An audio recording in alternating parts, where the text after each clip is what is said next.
La pensée de John Henry Newman par Floris Delattre. Extraits les plus caractéristiques de son œuvre, choisis et traduits avec une introduction, une bibliographie, un index et le texte anglais correspondant. Avertissement. Ce livre, venant après tant d'autres qu'a suscité la captivante personnalité de Newman, n'ignore pas le labeur qui a déjà été accompli. On a tout dit, semble-t-il, tant en France qu'en Angleterre, sur l'âme délicate et énergique de John Henry Newman, le jeune Fellow d'Oxford, qui devait mourir cardinal romain, et l'on a de divers côtés soumis ses principes religieux à une étude si pénétrante qu'elle a grande chance de demeurer, pour notre génération du moins, définitive. Aussi ce livre ne se présente-t-il pas comme un nouvel essai critique sur Newman, mais seulement comme une esquisse historique de sa pensée, consistant surtout en extraits de ses œuvres empruntées aux différentes périodes de sa vie. Je me suis proposé non de le juger, mais de lui donner la parole le plus possible et de le laisser exposer lui-même l'évolution de ses idées. De là l'ordre strictement chronologique que j'ai adopté dans la disposition des morceaux qu'on trouvera plus loin. Le lecteur pourra ainsi retracer le développement ininterrompu du sentiment religieux de Newman depuis l'évangélisme de sa première jeunesse jusqu'au catholicisme qui l'embrassa à 40 ans passés, et suivre les étapes de cette voie douloureuse dont l'Angleterre du siècle dernier fut le témoin anxieux. Peut-être aussi découvrira-t-il les quelques principes profonds qui, sous des apparences ondoyantes à l'infini, demeurèrent immuables, comme la source sereine d'où venait s'alimenter cette âme sensitive. Pour mieux atteindre la sincérité et comme la vie de cette pensée, je ne me suis pas borné aux œuvres mêmes de Newman. J'ai puisé encore dans sa correspondance, à la fois dans les lettres d'avant sa conversion réunies par sa sœur, Miss Moseley, et dans celle que vient de nous faire connaître la biographie autorisée officielle en quelque sorte, publiée par M. Wilfrid Ward. Les traductions s'efforcent d'être aussi exactes et littérales que possible et ambitionnent de garder en quelque manière l'allure si spéciale de la phrase newmanienne. Je n'ai point oublié d'autre part l'opinion assez différente de Newman lui-même sur la traduction. Citation. Elle est suffisamment fidèle selon lui quand elle rend le sens de l'original, dont les mots mêmes doivent être seulement considérés comme des directions vers ce sens. S'il faut choisir entre la précision et l'intelligibilité, il vaut mieux être compris de tous qu'applaudi par les seuls critiques. Fin de citation. J'ai tâché de concilier l'une et l'autre façon. Le plan de cette collection Oreste, qui présente au lecteur le texte et la traduction ensemble, lui permettra de pourvoir lui-même à mon insuffisance. Introduction. Jamais la pensée religieuse n'avait été aussi inerte en Angleterre que pendant les 25 premières années du XIXe siècle. L'Église anglicane au pouvoir de l'État était de fait à la merci du Parlement. La plupart de ses bénéfices dépendaient de riches patrons qui en disposaient en faveur de leurs fils cadets ou de leurs protégés politiques, la fonction sacerdotale étant considérée au seul point de vue de ses avantages matériels et n'étant plus, selon la brutale expression anglaise, qu'un gagne-pain, a living. Une fraction de l'Église établie s'efforçait bien, sans doute, de poursuivre le mouvement méthodiste du siècle précédent et sous le nom d'évangélisme de propager, comme Wesley et Whitefield, une foi simple et fervente, basée sur la notion de la responsabilité et du devoir personnel. Malgré sa haute valeur morale, ce mouvement évangéliste n'en demeurait pas moins très limité. Prenant comme principe fondamental les mérites infinis du Christ et l'indignité de l'homme, il s'intéressait uniquement au côté dévotionnel, sentimental même de la religion, dédaignait le dogmatisme, s'en méfiait plutôt et bornait son effort aux humbles fonctions pastorales.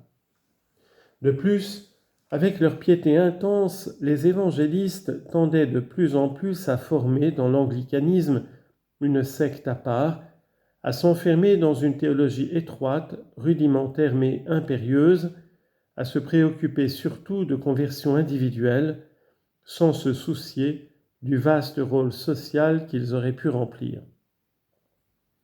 Et c'était entre 1820 et 1830 le moment même de la poussée démocratique qui devait aboutir aux Reform Acts de 1832, l'époque où, sous l'impulsion instinctive des masses populaires, attirées dans les villes par les progrès de la grande industrie et sous la direction des esprits rationalistes, rendus plus confiants en eux-mêmes par les récents travaux de la science, surgissent en Angleterre tant de menaçants problèmes économiques et philosophiques tout ensemble.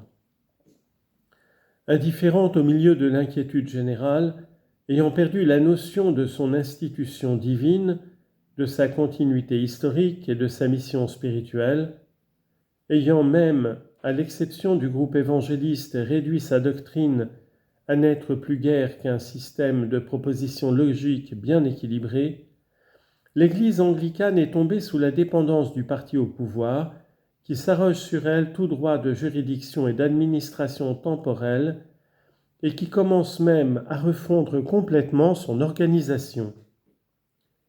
Elle en est réduite à n'être plus qu'un soutien de l'ordre établi, supportant tout ce qui s'y cachait encore de cynisme égoïste, s'opposant avec un entêtement aveugle à tout ce qui menaçait de troubler son propre bien-être. Le mouvement d'Oxford est une révolte contre cette servitude, une protestation passionnée contre cette stagnation.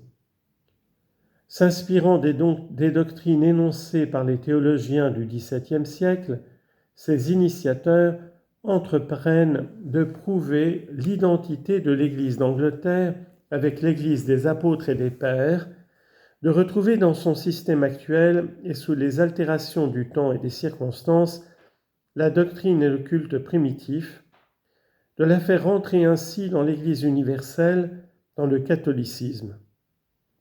Ils rompent par là même les liens qui l'attachent au pouvoir laïque et dénoncent à la fois la sèche et routinière logique des clergymen anglicans et le fidéisme sentimental, étranger à tout dogme défini, des prédicants évangélistes.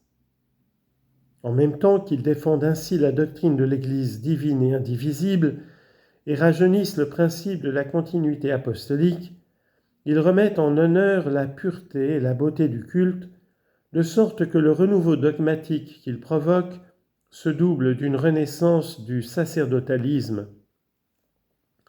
Une église n'est plus pour eux un simple lieu de prédication, mais la maison même de Dieu. Le service religieux est autre chose qu'un prélude au sermon. C'est une prière prolongée dont la ferveur n'exclut en rien la délicatesse ni l'élégance. Comme la confrérie pré-raphaélite,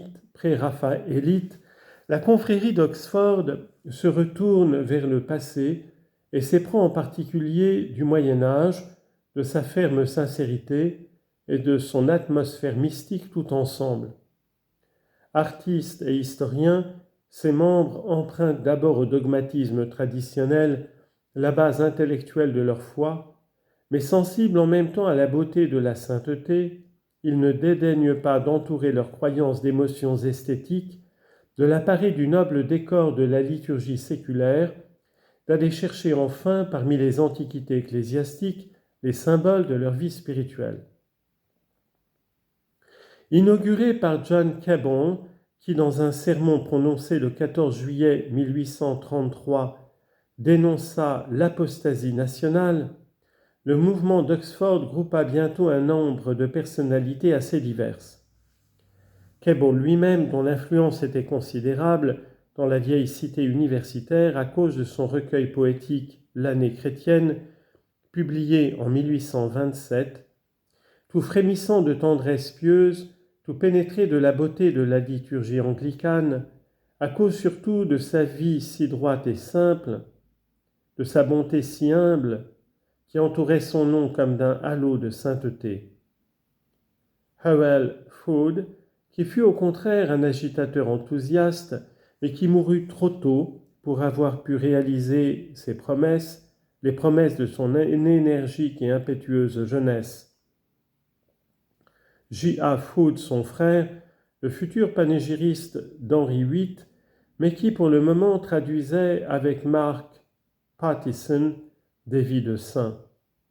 W.G. Ward, le métaphysicien du parti, qui par la suite allait devenir un ultramontain farouche. Isaac Williams, poète aimable, d'une fécondité médiocre. Manning Church, qui devait bientôt s'engager dans des voies si opposées. Manning et Church, qui devaient bientôt s'engager dans des voies si opposées. D'autres encore. Deux hommes contribuèrent plus qu'aucun d'entre eux à cette renaissance religieuse. L'un, Pusey, érudit, achevé, rompu à la pratique de la théologie allemande, caractère intègre, aux convictions tenaces, et à qui il n'a manqué pour devenir un chef véritable qu'un peu de décision. Cloche d'église appelant les fidèles dans le temple, mais restant lui-même au dehors. L'autre enfin, John Henry Newman, le maître d'Oxford, véritable. Le maître véritable est comme l'âme même du mouvement d'Oxford, le patron vénéré de tous ces défenseurs de la foi, le chiffre initial du nombre à côté duquel les autres ne servaient que de zéro, qui, grâce à la fascination mystérieuse de sa personnalité, communiqua au mouvement son énergie propre, le tourna vers une direction que ni Cabot ni Froude, comme lui, Fellows d'Oriel, n'avaient entrevue, qui le dépassa au surplus, puisqu'il devint cardinal romain, et que son œuvre demeure un des glorieux monuments de la littérature anglaise au XIXe siècle. Sans songer à retracer ici la biographie de Newman, qui a été écrite en France surtout avec tant d'affectueuse attention, on voudrait essayer de déterminer les phases décisives de sa vie, qui fut un long drame de conscience, et définir seulement les aspects essentiels de sa pensée, une des plus subtiles et des plus attirantes de l'Angleterre moderne.